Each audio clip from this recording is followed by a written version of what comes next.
Chapitre 17. Clair de lune. Eh bien, s'impatienta Mab, qu'est-ce que ça dit? Je réfléchissais à toute vitesse. Elle est sœur de maman? Quel genre de sœur pouvait bien dormir dans une malle? Depuis combien de temps y était-elle enfermée? Depuis que maman avait quitté la Grèce? Depuis qu'elles étaient venues dans le comté pour épouser papa? Il y avait tant et tant d'années. J'avais vu une chose semblable l'hiver précédent à Anglezark, des Lamias. Et il existait deux sortes de sorcières Lamias, les domestiques et les sauvages. Meg Skelton, le seul amour de l'épouvanteur, appartenait à la première. Celle-ci avait tout d'une femme, à part une ligne d'écailles jaunes et vertes le long de la colonne vertébrale. Marcia, la sœur de Meg, était une Lamia sauvage, marchant à quatre pattes, le corps couvert d'écailles et se nourrissant de sang. Certaines avaient même des ailes leur permettant de voler sur de courtes distances. Se pouvait-il que ma mère fût une Lamia domestique bienveillante? Après tout, Meg et Marcia étaient originaires de Grèce, elle aussi. Marcia, la sauvage, avait été ramenée dans son pays à l'intérieur d'un cercueil pour éviter qu'elle n'effraie les passagers du bateau. L'épouvanteur lui avait fait boire une potion, la même qu'il administrait à Meg afin qu'en son absence, elle dorme 2 saisons d'affilée. Puis je me souvins que maman montait à sa chambre personnelle une fois par mois, toujours seule. Qu'allait-elle faire là-haut? Allait-elle parler à ses sœurs avant de les renvoyer dans leur sommeil d'une manière quelconque? J'étais quasiment sûr qu'il s'agissait de Lamia sauvage. Avec l'aide des deux, peut-être viendrais-je à bout de Mab et des Mouldines. Alors, aboya Mab, j'attends et ma patience est à bout. La lettre précise que les deux autres malles ne peuvent être ouvertes qu'au clair de lune et si c'est moi qui tourne la clé. Et qu'est-ce qu'il y a dedans? Aucune idée, mentis-je. Mais ça doit être quelque chose d'encore plus précieux que le montant de la première, sinon pourquoi serait-elle aussi difficile à ouvrir? Mab me dévisagea d'un air soupçonneux. Pour lui donner le change, j'enchaînai. Et les petites caisses qui étaient dans la chambre de maman, il y en avait beaucoup et les sorcières qui ont dévasté la ferme les ont toutes emportées. Oh, celle-là, j'ai entendu dire qu'elles étaient pleines de colis fichés, des broches, des bijoux sans valeur, ce genre de choses. Les Malkines se les sont partagés. Je secouai tristement la tête. Ce n'est pas juste, ces objets m'appartenaient. Oh, estime-toi chanceux d'être encore en vie, rétorqua Mab. Libère Alice et ma famille, maintenant, la pressai-je. Je vais y réfléchir. Jack est très mal, il a besoin de soins. Il faut une charrette et un cheval pour l'amener chez un médecin le plus vite possible. S'il meurt, je n'ouvrirai jamais les coffres. Tiens ta parole, Mab. Tu as déjà une des malles, et j'ouvrirai les autres cette nuit dès que la lune se relèvera, s'il te plaît. Elle me fixa dans les yeux un long moment, avant de se tourner vers ses sœurs. Allez, dire aux autres de les laisser partir. Les jumelles hésitèrent. Il leur faut une charrette, Mab, insistai-je. Mon frère ne peut pas marcher. Mab fit un signe de tête. Ils l'auront. Tâche seulement de tenir parole. Elle houspilla Bess et Janet. Faites ce que j'ai dit, filez, et demandez-leur d'amener les maçons en vitesse. J'attendis que les jumelles aient disparu avant de répéter. Les maçons? Oui, les maçons pour réparer le mur. Les Malkines sont vaincus, la tour est à nous. Les temps ont changé. Désormais, les Mouldils règnent sur Pondle.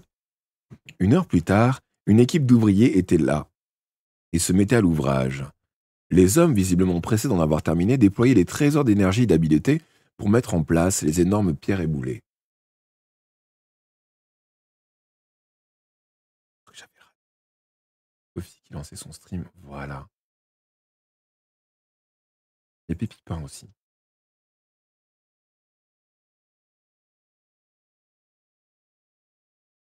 Quelques membres du clan furent envoyés dans les étages souterrains pour les explorer. Ils remontèrent très vite pour livrer leur rapport. Les Malkines avaient bien quitté les lieux. Mab ordonna à des gardes de redescendre et de rester vigilants. Quand les Malkines s'apercevraient que les soldats avaient levé le camp, ils pourraient tenter de revenir. Avant la tombée de la nuit, la brèche était rebouchée. Mais Mab avait une autre tâche à confier aux maçons. Elle leur fit transporter les 2 lourdes malles encore fermées jusqu'au créneau par l'étroit escalier. Cela fait, les hommes s'éclipsèrent en hâte, et le pont-levis fut relevé. Nous claquemurons dans la tour. En plus de Mab et de ses sœurs, il y avait là 10 autres sorcières, formant les 13 membres du conventu. Le clan comprenait aussi 4 femmes plus âgées, chargées de la cuisine et autres tâches domestiques. Elles préparèrent une soupe de carottes et de pommes de terre. Bien qu'elle ait été cuisinée par des sorcières, j'en acceptais une écuelle. Craignant néanmoins un poison et une drogue quelconque, je m'assurai que la louchée provenait de la marmite commune. Dès que tout le monde fut servi, je trempai une tranche de pain dedans et me mis à manger. Le souper terminé, j'aurais bien voulu fouiller dans la malle de maman, mais Mab m'interdit de m'en approcher. Tu n'y auras accès que lorsque tu auras achevé la traduction de tous les livres, me dit-elle. Ça va te prendre des mois. Après le coucher du soleil, Mab alluma une lanterne et me fit monter jusqu'au créneau. Bess et Janet sur mes talons. Nous passâmes par une pièce qui abritait le mécanisme du pont-levis, un système de levier, une grosse roue dentée ainsi qu'une sorte de cabestan en bois. Lorsqu'on tournait la roue, 2 chaînes s'enroulaient autour du cabestan, relevant ou abaissant le tablier du pont.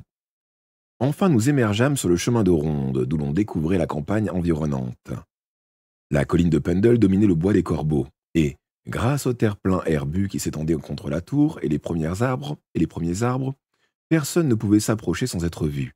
Les Mouldill se croyaient désormais invincibles. Ils ignoraient ce qui dormait à l'intérieur des 2 malles posées sur le sol de pierre. À mesure que la nuit tombait, la lanterne semblait briller plus fort. À cette heure, la lune aurait dû apparaître à l'horizon, mais un maigre vent d'ouest poussait devant lui des nuages bas chargés de pluie. Il se passerait un certain temps avant qu'un rayon touche les malles, à supposer que le ciel se dégageât suffisamment. « On dirait qu'il va pleuvoir, Mab, dis-je. On devra sans doute remettre ça la nuit prochaine. » Elle renifla l'air humide et secoua la tête. « La lune ne va pas tarder à nous montrer sa face. On reste ici et on patiente. » Je scrutais les ténèbres, écoutant la plainte du vent dans les arbres, me rappelant tout ce qui était advenu depuis notre arrivée à Pendle, quelques jours plus tôt. Où était l'épouvanteur? Avait-il trouvé ma lettre? Comment envisageait-il de résister à la puissance des 3 conventus? Le pauvre père Stock était mort, mon maître ne pouvait espérer chasser les Mouldill de la tour et encore moins affronter les autres clans, en particulier les Malkin tout seul. Il avait même ignoré jusque-là l'existence de Wyrmale, et ce point me tourmentait. Quel rôle jouait-elle dans la société complexe des sorcières? Elle avait parlé d'une vengeance contre ma mère, mais qu'essayait-elle d'accomplir ici à Pendle? Mab examinait le ciel nocturne, espérant en apprendre un peu plus. J'utilisais la flatterie. « Tu es très forte, Mab. Tu as battu les Malkin et, même avec le soutien des dignes, ils seront incapables de vous reprendre cette tour. Elle vous appartient désormais. » Elle me jeta un coup d'œil méfiant puis admit. « J'attendais ça depuis longtemps. J'ai saisi ma chance et fait ce qu'il fallait. Avec ton aide, Tom, on forme une bonne équipe, toi et moi. Tu ne trouves pas ?» Où voulait-elle en venir? Avait-elle vraiment un faible pour moi, comme le prétendait Alice? Moi, l'apprenti d'un épouvanteur? Non. Elle jouait de fascination et de séduction pour mieux me dominer. Je préférais changer de sujet. « Qu'est-ce que tu sais sur Wyrmale ?»« Wyrmale ?» Mab cracha sur le sol. « Une intruse! Une fouille merde! Je vais lui régler son compte à celle-là !»« Qu'est-ce qu'elle est venue faire ici? Si elle n'appartient à aucun clan. »« Oh, c'est une solitaire. Pour une raison quelconque, elle a jeté son dévolu sur le comté et veut y établir la puissance de l'obscur. Son intention est de vous éliminer, toi et ta mère, à mon avis. Ta mère, elle l'a haï. Je ne sais pas pourquoi. Elles se sont connues en Grèce, je crois. Ta mère est une sorcière? » La question était directe. « Bien sûr que non, » me récriai-je sans réussir à me convaincre moi-même. Maman avait des pouvoirs, les boutons de sa robe étaient en os, et voilà que ses sœurs étaient des lamias sauvages. Je commençai à me faire à l'idée qu'elle soit sorcière. Une lamia domestique, une bénévolente certes, néanmoins une sorcière. « Alors, J, on a un nouveau venu? Ouais. Vas-y, il est bizarre, mais donne-lui une carte. Ouais. Et merci beaucoup, Bibu Chambois, pour le follow. Installe-toi confortablement en espérant te sentiras bien. Ici. Et bon début de live si tu commences après là, je sais pas où tu en es. Le chat miaule terriblement, bref.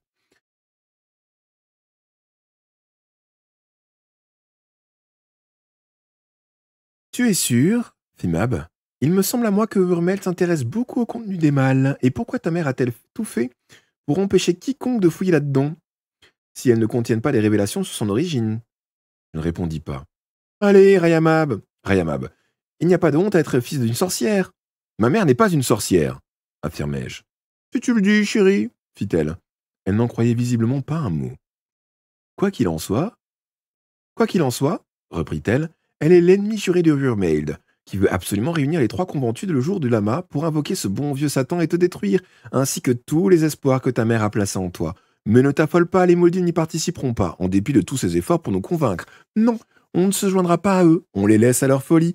Ce serait aller trop loin, c'est bien trop dangereux. Mab secoua la tête avec fureur et se tut. Qu'entendait-elle par « aller trop loin » ? Cette phrase avait éveillé ma curiosité. « Si dangereux que ça » risquai-je. Ce fut Bess qui me donna la réponse. Et une fois Satan apparu dans ce monde, il y resterait pour toujours. Impossible de le renvoyer, difficile de le contrôler. Le voilà le danger, ses méfaits n'auraient plus de fin. C'est un entêté, ce vieux Satan. Qu'on lui fasse la bride sur le cou. Qu'on lui laisse la bride sur le cou et on aura tous à en souffrir.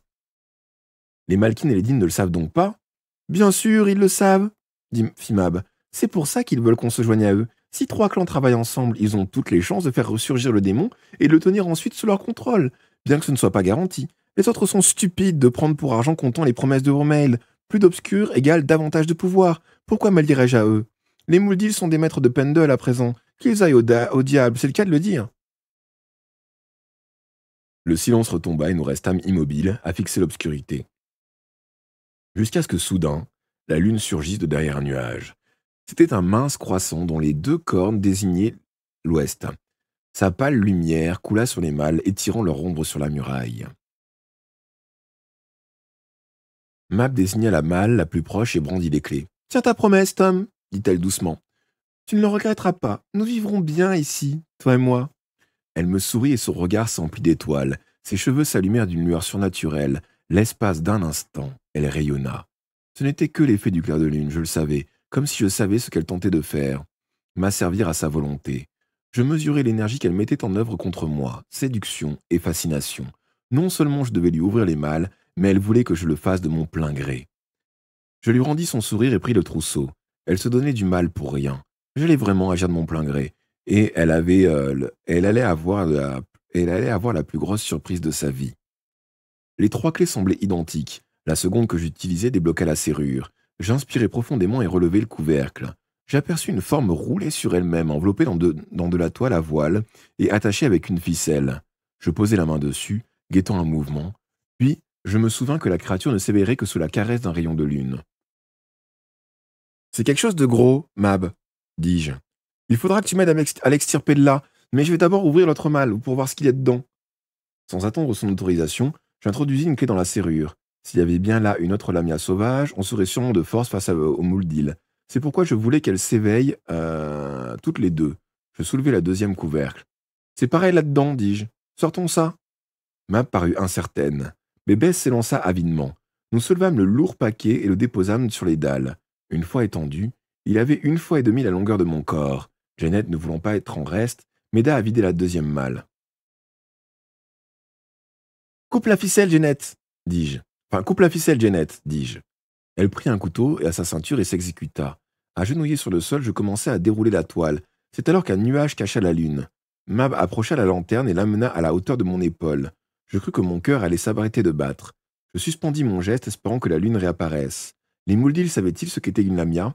Ils en avaient peut-être entendu parler, mais cette sorte de sorcière n'étant pas native du comté, ils n'en avaient sans doute jamais vu à l'état sauvage. Dans le cas contraire, les endormis seraient à la merci des 3 sœurs. Une fois qu'elles auraient utilisé leur couteau, le baiser de la lune viendrait trop tard. « Dépêche-toi, Tom !» s'impatienta Mab. « Voyons ce que nous avons là. » Comme je ne bougeais pas, elle se pencha et se mit à écarter les derniers pans du tissu. Elle lâcha un petit cri. « Ah, qu'est-ce que c'est?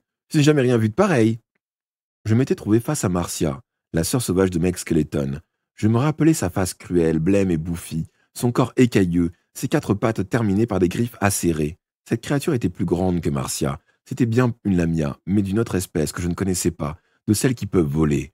2 ailes garnies de plumes noires étaient croisées sur son dos, et le haut de son corps était également garni de plumes.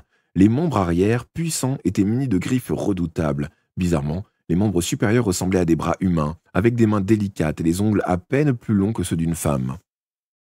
La créature gisait à plat ventre, sa tête étant tournée de côté. La moitié du visage était visible. Il me parut empreint d'une sorte de beauté sauvage, malgré le pli cruel de la bouche. Le bas du corps, recouvert d'écailles allongées, terminé par une pointe aussi fine qu'un cheveu, évoquait celui d'un insecte. Sous les ailes croisées, on devinait une légère épaisseur. Je supposais que, à l'instar de certains insectes, la lamia était munie d'une double paire d'ailes, la plus fine protégée par celle du dessus. Mab renifla 3 fois avec bruit. « Ça m'a l'air mort et desséché. Pourtant, l'odeur révèle une chose bizarre. Cette créature serait-elle seulement plongée dans un profond sommeil ?» « Je n'y comprends rien, moi non plus, dis-je, désireux de gagner du temps. Il doit pourtant y avoir une raison à cela. Les livres que contient la première malle nous donneront sans doute la réponse. L'autre, celle qu'on n'a pas encore déliée, doit être de la même espèce. J'en jurerai. Imagine, avoir de telles créatures à ta disposition pour exécuter tes ordres. même si tu dois leur accorder un peu de ton sang. L'enjeu en vaut la peine. Mam me jeta un regard suspicieux. J'aime autant ne pas penser à la quantité de sang dont ça risque d'avoir besoin. Elle s'écarta avec la lanterne, si bien que le visage de la Lamia se trouva de nouveau dans l'ombre, s'adressant à ses sœurs, elle ordonna.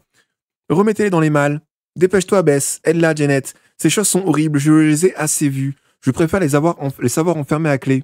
Obéissante, Bess se pencha et saisit un pan de drap, s'apprêtant à en envelopper la créature. Or, à cet instant, la lune sortit de derrière un nuage. La paupière visible de la Lamia se souleva aussitôt. Un long frisson la parcourut et lentement, elle se mit à quatre pattes. Les jumelles poussèrent un cri strident et bondirent en arrière. Mab tira son poignard de sa ceinture prête à frapper.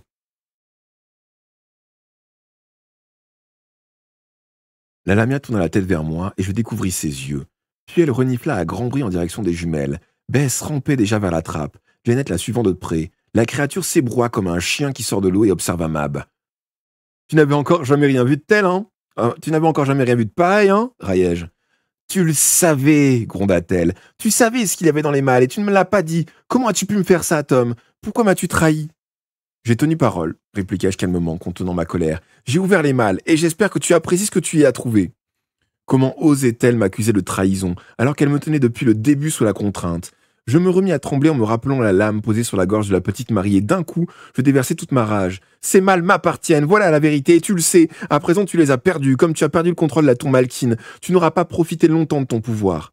J'entendis alors ma propre voix déformée, chargée de sarcasme, et je m'en voulus d'avoir versé du sel sur la plaie. Je n'avais pas besoin de lui parler ainsi. Papa ne m'aurait pas approuvé. La Lamia avança d'un pas vers Mab, qui recula de deux. « Tu le regretteras !» siffla-t-elle entre ses dents, d'un ton chargé de venin. « Tu comptais pour moi et tu m'as trompé, tu ne me laisses pas le choix. Puisque c'est comme ça, nous nous allierons aux deux autres clans. Puis, nous nous plierons aux volontés du Rumeld. Elle veut ta mort, elle veut tourmenter ta mère et déjouer ses plans. Elle veut m'empêcher de devenir épouvanteur. Elle veut t'empêcher de devenir épouvanteur et maintenant, je vais l'y aider. Tu verras l'effet que ça fait d'être pris en chasse par de ce bon vieux Satan quand on l'aura lancé à tes trousses. » La Lamia avançait toujours. Avec une lenteur calculée, le visage de Mab se crispa. Un cri d'effroi lui échappa. Elle lâcha sa lame et sa lanterne avant de se jeter par la trappe à la suite de ses sœurs.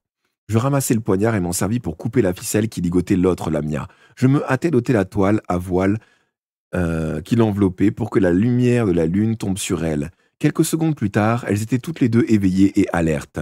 Elles me dévisageaient sans que je puisse lire aucune expression dans leur regard. Nerveux, je déglutis difficilement. Et si maman s'était trompée? Et si elle ne me reconnaissait pas pour quelqu'un de son sang? Étaient-elles vraiment mes tantes? Je me souvenais de Martha, ma tante du côté paternel, une gentille vieille dame au bon sourire et aux joues rouges. Elle était morte à présent, mais je n'avais pas oublié sa tendresse. Ces créatures ne pouvaient être plus différentes. De plus, je devais l'admettre, cela signifiait que maman était une Lamia elle aussi. Que s'était-il passé? Les sœurs de ma mère seraient restées sauvages tandis qu'elles-mêmes se transformaient en Lamia domestiques, bénévolentes et douces. Elles avaient déjà une apparence humaine quand papa l'avait rencontrée. Il était marin à cette époque. Son navire avait fait escale en Grèce. Quand il l'avait trouvée, elle était ligotée par une chaîne d'argent et l'une de ses mains était clouée au rocher. Qui avait fait ça et pourquoi? Urmel y était-elle pour quelque chose? Après que papa l'eut délivrée, elle avait emmené chez elle. Mhm.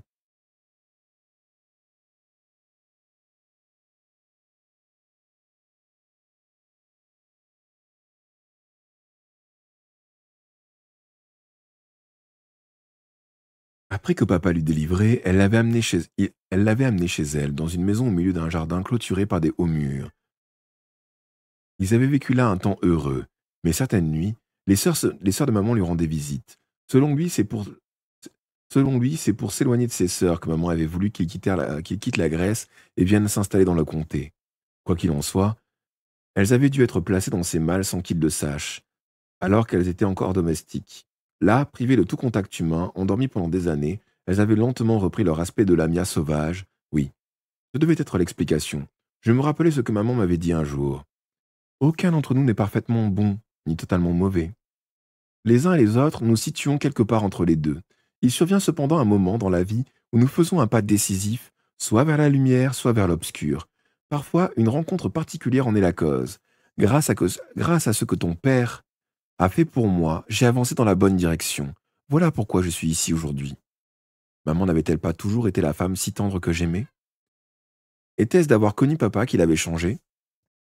Je vais ouvrir au chat parce qu'il est incroyablement chiant.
Ce qu'il veut, c'est de l'attention.